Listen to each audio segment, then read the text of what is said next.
छोटी सी बात है कि अगर हम मधुमक्खी को देखें तो वो कितनी छोटी है, कितनी छोटी है मधुमक्खी। और अगर उसके छाते को देखें तो वो कितना शहद इकट्ठा कर लेती है। अब ये कैसे संभव है? एक एक मधुमक्खी जाती है और फूल पे जाती है। अब फूल में कितना रस है, अगर फूल को तोड़ भी लो और उसको ऐसे करो तो कितना रस निकलेगा उसमें से, दिखाई भी नहीं देगा कि है। परंतु उसको सूंघ करके मधुमक्खी फूल के पास जाती है और चाहे कितना भी हो, चाहे कितना भी हो, उसको इकट्ठा करती है। और जब उसको इकट्ठा कर लेती है तो उसको वापस अपने छाते में ले जाती है। और वहां एक ही नहीं, हजारों हजारों मक्खियां, हजारों हजारों मक्खियां ऐसा ही कर रही। और कभी अगर मधुमक्खी को देखो तो उसका ध्यान एक ही जगह में एकाग्र है। वो 10 चीज नहीं करती है, 20 चीज नहीं करती है, 40 चीज नहीं करती है। ये नहीं है कि फूल के पास जा रही है तो ये क्या है मैं इसको भी देख लूं, ये क्या है मैं इसको भी देख लूं, उधर भी जाऊंगी उधर भी जाऊंगी। नहीं, जहां फूल हैं वहीं जाएगी। ध्यान उसका एकाग्र है। तो मैं ये इसलिए कह रहा हूं कि अगर हमारा ध्यान भी एकाग्र हो तो हम भी असंभव चीज को संभव कर सकते हैं। तो हमारा ध्यान कहां भागता है? सारे संसार में संत महात्मा ने ये कहा है कि सारे संसार भर में भागता रहता है। कभी कोई चीज, कभी कोई चीज, कभी कोई चीज। परंतु जहां ध्यान एकाग्र होना चाहिए, जहां रस है, इस जीवन का रस है, अगर वहां ध्यान एकाग्र नहीं है तो हमको क्या मिलेगा? 2 चीज होती हैं, एक किसी चीज का होना या किसी चीज का न होना। अब न होने से कुछ नहीं है। जैसे अंधेरा है, अंधेरे में कुछ क्या है? अंधेरा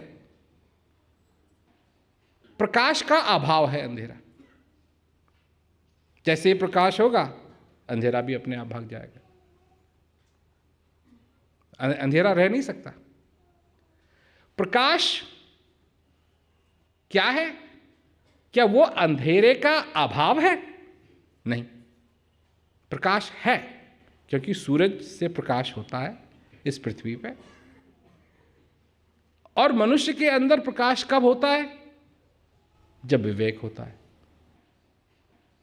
जब विवेक होता है, जब आदमी समझता है अपने जीवन के अंदर कि क्या चीज जरूरी है, जब उसका ध्यान भी एकाग्र होता है कि मेरे अंदर स्थित जो चीज है, जो फूल है, मेरा हृदय एक फूल है और उसमें रस है और मैं हूं मधुमक्खी। और जब तक मैं जीवित हूं, मैं अपने जीवन को इस शहद से, इस आनंद रूपी शहद से इस छाते को भर सकता हूं। परंतु जिस दिन मेरा ध्यान इधर उधर होने लगेगा तो मैं उस रस को नहीं ले पाऊंगा। और अगर उस रस को नहीं ले पाऊंगा तो इस छाते में कभी आनंद रूपी शहद नहीं भर पाऊंगा। तो आप भी हो, आपका भी जीवन है, आप भी बहुत कुछ करते हो और आप सोचते हो कि आप जो करते हो वो दूसरा नहीं करता है। जो आप हो वो दूसरा नहीं। फिर तुम्हारा नाम भी तो अलग है ना, चेहरा भी अलग है, नाम भी अलग है, परंतु तुम जैसे हो, एक तरह से तुम्हारा जैसा कोई नहीं है इस संसार के अंदर। और अगर दूसरी तरफ से देखा जाए तो तुम वही हो जो दूसरा है। तुम्हारे पास भी हड्डियां हैं, उसके पास भी हड्डियां हैं। तुम्हारे अंदर भी खून है, उसके पास भी खून है। दुख उसको भी होता है, दुख तुमको भी होता है। खुशी उसको भी होती है, खुशी तुमको भी होती है। तुम भी मुस्कुरा सकते हो, वो भी मुस्कुरा सकता है। और सबकी, चाहे कोई भी व्यक्ति हो, सबकी अभिलाषा एक ही है। क्या है अभिलाषा? मधुमक्खी की क्या अभिलाषा है? क्या अभिलाषा है मधुमक्खी की? शहद इकट्ठा करना, रस इकट्ठा करना, ये उसकी अभिलाषा है। तुम भी अपनी अभिलाषा को सुनो,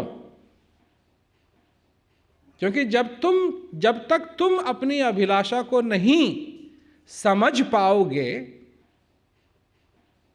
तुम्हारी असली अभिलाषा क्या है, जब तक तुम इस बात को नहीं समझ पाओगे, तो तुम इस दुनिया की तरफ पड़े रहोगे कि मुझे संतोष चाहिए, मुझे शांति चाहिए। और वो कैसे मिलेगी? कोई अलग तरीका बताता है, कोई अलग तरीका बताता है, कोई अलग तरीका बताता है, कोई अलग तरीका बताता है। कोई किसी फकीर को मानता है, कोई किसी को मानता है। फिर अभिलाषा क्या है? अभिलाषा क्या है? कोई लक्ष्मी की पूजा करता है, कोई ये सोचता है कि मेरे पास अगर बेशुमार दौलत हो जाए तो मैं प्रसन्न हो जाऊंगा, मुझे शांति मिल जाए। पर अभिलाषा क्या है? दौलत के लिए है, संतान के लिए है, सक्सेस के लिए है, फेलियर के लिए है? क्या है अभिलाषा? तो अभिलाषा सबकी एक है या अलग अलग? ये प्रश्न बहुत महत्वपूर्ण है, क्योंकि अगर अभिलाषा सबकी एक ही है तो वो ये अलग अलग तरीकों से पूरी नहीं होगी। इसका एक ही तरीका है। और बात भी स्पष्ट है, अगर सारे ही ग्रंथों को देखा जाए, महापुरुष की वाणी को देखा जाए,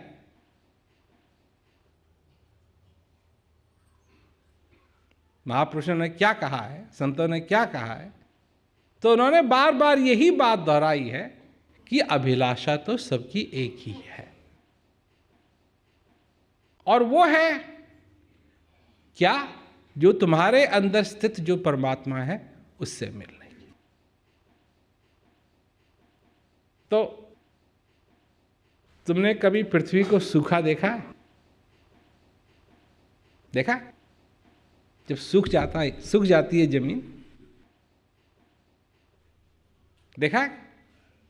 क्या होता है? फटने लगती है। अभी तो नहीं फटेगी, अभी सब कुछ ठीक है, अभी इतनी गर्मी नहीं है, परंतु धरती भी उस पानी को पाने के लिए फटने लगती है, उसमें भी दरार आ जाती है।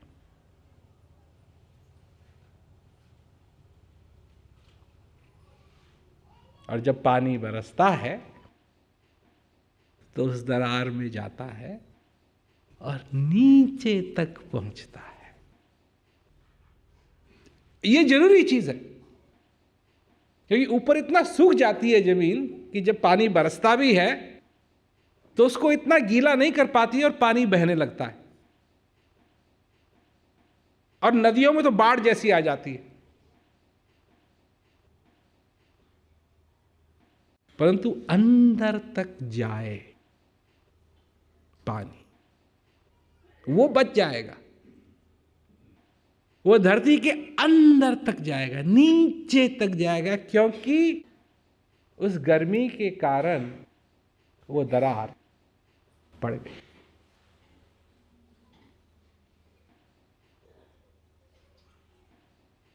इसका क्या महत्व हुआ?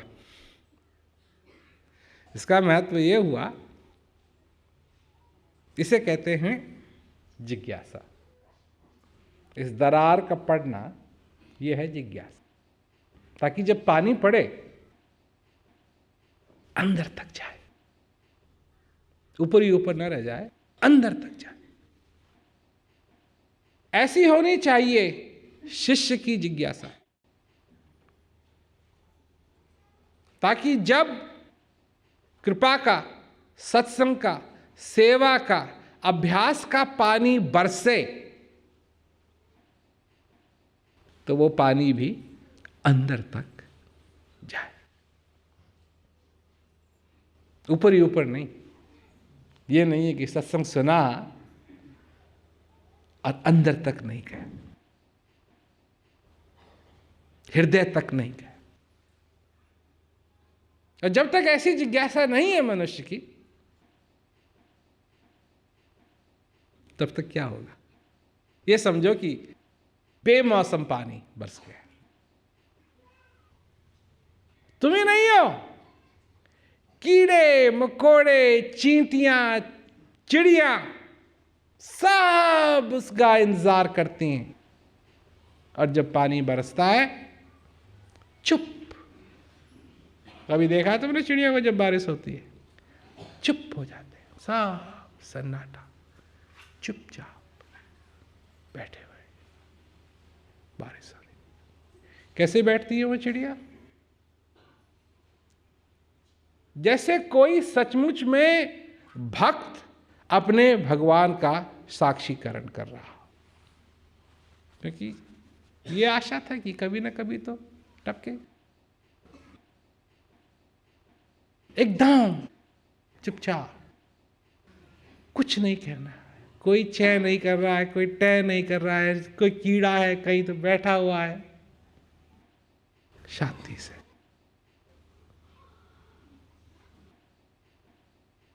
भक्त के भी यही लक्षण होने चाहिए।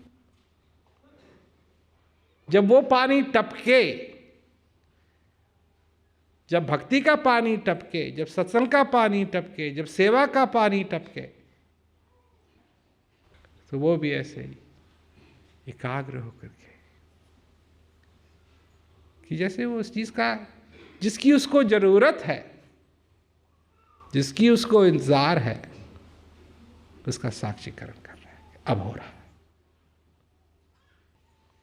जब तक ये इस जीवन के अंदर नहीं हो जाता,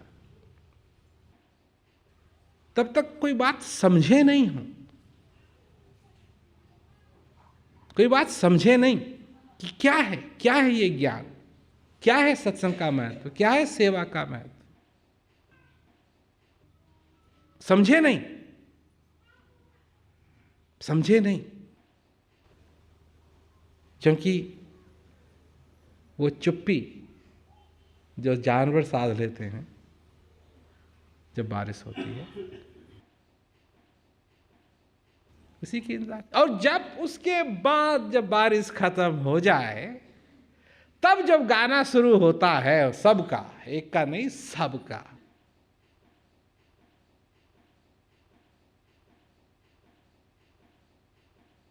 उड़ना, हवा में उड़ना, कितना सुंदर हो जाता है। कई बार तो फिर इंद्रधनुष भी दिखाई देता है, बादल भी हैं, सूरज भी आता है, सब कुछ। क्या दृश्य है! परंतु उसकी इंतजार करनी पड़ती, हर दिन नहीं, उसकी इंतजार करनी पड़ती। चिड़िया को अगर सवेरे सवेरे उठाना पड़े, जब सवेरे हो गई है, तो उस चिड़िया ने कोई बात समझी नहीं।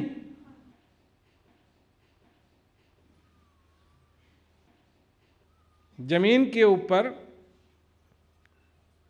चीनी रखी है, और चींटी उधर भाग रही है दूसरी तरफ, तो उस चींटी ने कोई बात समझी नहीं। चीनी रख दो, चींटी अपने आप आ जाएगी, कहीं भी हो अपने आप आ जाएगी। उसको प्रेरित करने की जरूरत नहीं, उसमें साइन लगाने की जरूरत नहीं है। चीनी इस तरफ जाओ। इसी प्रकार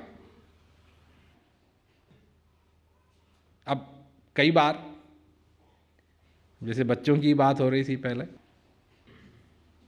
अब बच्चे को किसी चीज़ की ज़रूरत है, उसको माँ की ज़रूरत है। कभी बच्चे को ये समझाना थोड़ी पड़ता है कि अब तेरे को तेरी माँ की ज़रूरत है। जब है उसको ज़रूरत तो है ज़रूरत, अब चाहे कुछ भी हो रहा हो, चाहे कुछ भी उसको समझाने की कोशिश करो। कई बार तो माँ है तो माँ को अगर कुछ काम करना है तो वो बच्चे को दूर करना चाहती है, परंतु अगर बच्चे को ज़रूरत है उसकी तो कैसे दूर करेगी उसको।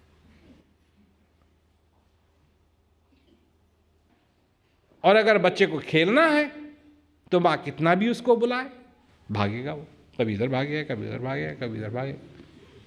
खेलना है उसको। तो बच्चा तो इस बात को समझता है, चींटी इस बात को समझती है, मधुमक्खी इस बात को समझती है।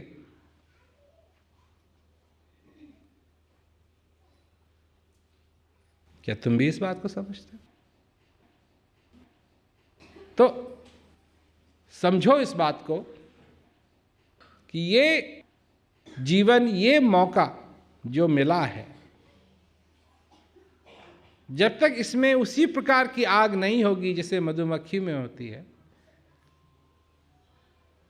जैसी उस जमीन में होती है कि जब गर्मी हुई तो पानी की तैयारी में इस प्रकार से वो तैयार हो जाएगी कि जब पानी पड़ेगा तो अंदर तक जाए। और उसके बाद तभी जाकर के उस सच्चे आनंद की अनुभूति होगी।